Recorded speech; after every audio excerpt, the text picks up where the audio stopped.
You ever notice how humans don't just react? We detonate. Like, someone cuts us off in traffic and suddenly we're auditioning for Fast and Furious Emotional Damage Edition. Or we drop our coffee and act like we've just lost everything we've ever loved. We don't go mild. We don't do manageable. We go DEFCON 1 over a Target cashier looking at us the wrong way. And I get it. Life is stressful.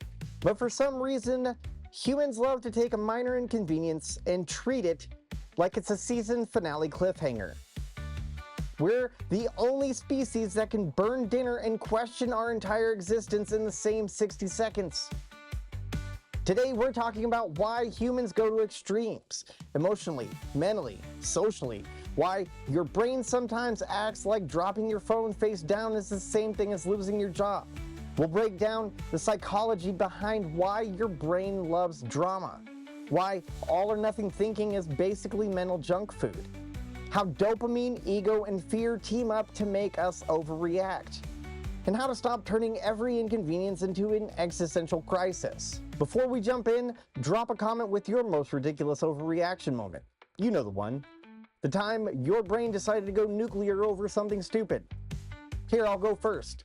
I once yelled at a printer like it had personally ruined my life. You're welcome.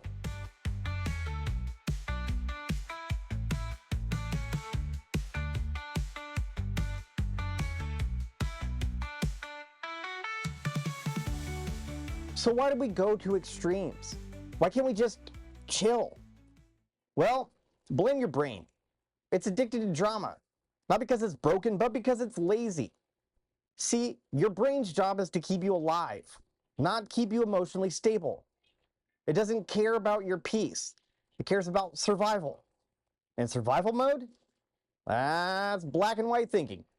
Everything becomes safe or dangerous, right or wrong, love or betrayal. There is no middle ground. When you get upset, your amygdala, that's that lovely part of your brain responsible for fight or flight, goes, "We're under attack! Someone spilled coffee on us! Panic!"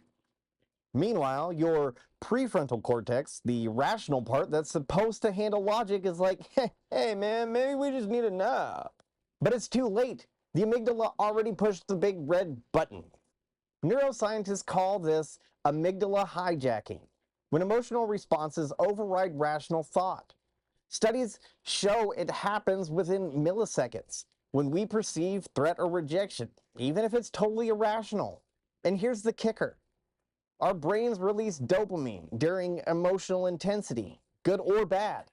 Meaning, your brain literally rewards you for overreacting. That's why arguing on Facebook feels weirdly satisfying. You're not changing minds, you're chasing that next little dopamine high. It's the same reason people go from "I had a bad day" to "I'm deleting everyone, moving to a cabin, and getting off the grid." Your brain doesn't want balance, it wants chemicals.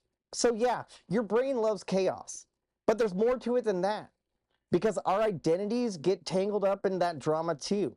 Next, we'll break down how ego and self-image make us double down even when we know we're being ridiculous.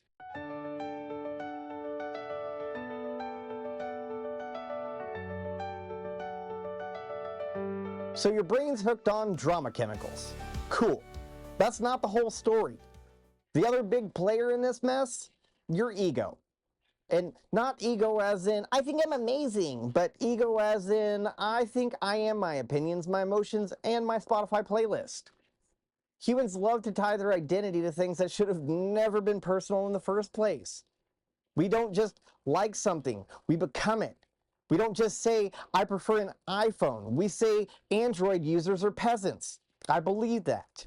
We don't just say, I'm trying to eat better. We say everyone who eats carbs is a part of the problem. It's wild, but it's human. Psychologically, this is called ego attachment.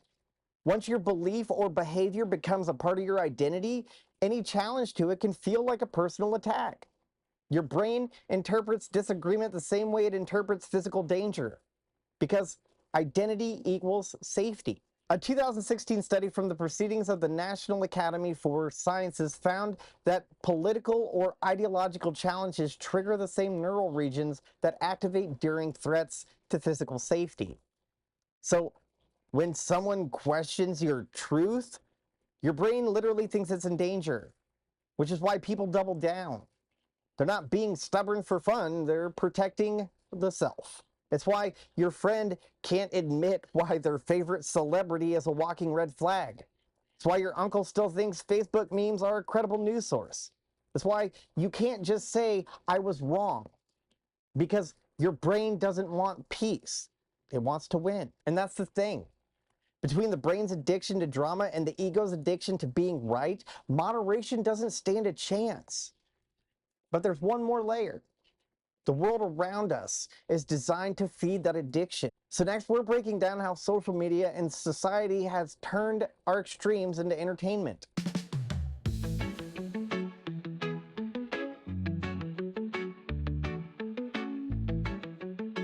So yeah, your brain loves chaos. Your ego loves being right. But honestly, it's not all your fault, because the world you live in rewards extremes. Let's be honest, nobody goes viral for being reasonable. You never see a post that says, I see both sides of the issue hit 10 million views. Nah, the internet wants blood, outrage, and drama. Every time you doom scroll, argue in the comments, or take a side, your brain gets a tiny dopamine boost. And the platforms, they're built to keep you there. That's not accident. That's the algorithm for the non-nerd ones. Studies from MIT and Yale both found that emotionally charged content spreads up to 70% faster than neutral information.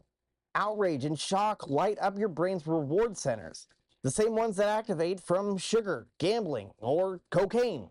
And when that happens, your logical brain basically gets benched. So when you're scrolling through videos of people screaming in Walmart or watching that one guy melt down because McDonald's ran out of nuggets, it's me. But you're not just watching a train wreck. You're feeding the same brain system that keeps people addicted to extremes. We've literally turned public meltdowns into entertainment.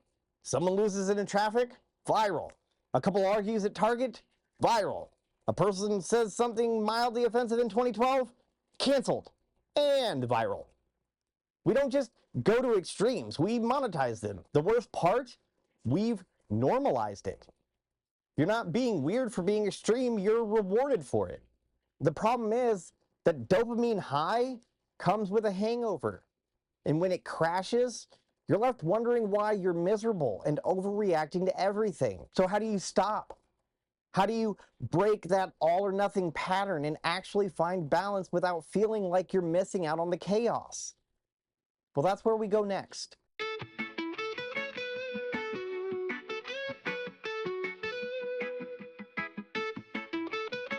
So yeah, the world's built to feed your chaos addiction. But here's the thing, it's not hopeless. You can retrain your brain to chill the hell out. It just takes awareness, intention, and a little self-control, which, let's be honest, sounds boring as hell, but it works. So now let's talk about some of the ways that you can help retrain your brain. Number one, catch the drama early. The second you feel yourself spiraling, pause and name what's happening. I'm catastrophizing. I'm overreacting because I'm tired. I'm arguing with strangers online again. Labeling the emotion actually helps calm the amygdala. Research from UCLA found that putting feelings into words reduces activity in the brain's fear center. Number two, stop treating feelings like facts. Just because you feel something doesn't mean it's true. Your brain loves to convince you that being rejected once means no one will ever love you again. It's dramatic, not accurate. Ground yourself in reality before you act. Number three, create dopamine the healthy way. Your brain loves dopamine, fine. Feed it smarter, exercise, music, creative projects, real human connection, all proven to trigger the same reward circuits without the meltdown afterwards. Number four, possibly my favorite, practice the art of meh. Not everything needs a reaction. Learn to say, that sucks, and move on. You don't have to wage a war over opinions, spill your soul online, or burn bridges because someone disagrees with your taste in pizza toppings. Number five, learn to sit in the middle. Moderation isn't boring, it's peaceful. When you stop chasing highs and overreacting to lows, you actually have energy left to live. Balance feels weird at first because it's quiet, but that quiet is where the sanity hides. So yeah, you keep living extremes. Or you could finally stop acting like every inconvenience is a plot twist in your personal soap opera. The choice is yours. Peace or chaos. And let's be honest, chaos looks fun until it ruins your sleep and gives you herpes.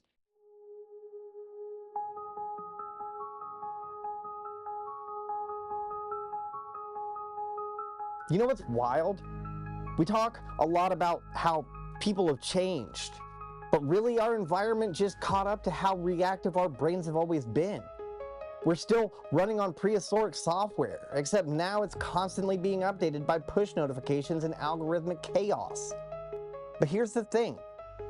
Recognizing that your brain is wired for extremes doesn't mean you're broken. It means you're human. It means that when you overreact, shut down, or spiral, your mind is doing exactly what it thinks it's supposed to do. Protecting you from pain, rejection, or failure. The trick isn't to fight that instinct. It's to learn to pause before it hijacks the wheel.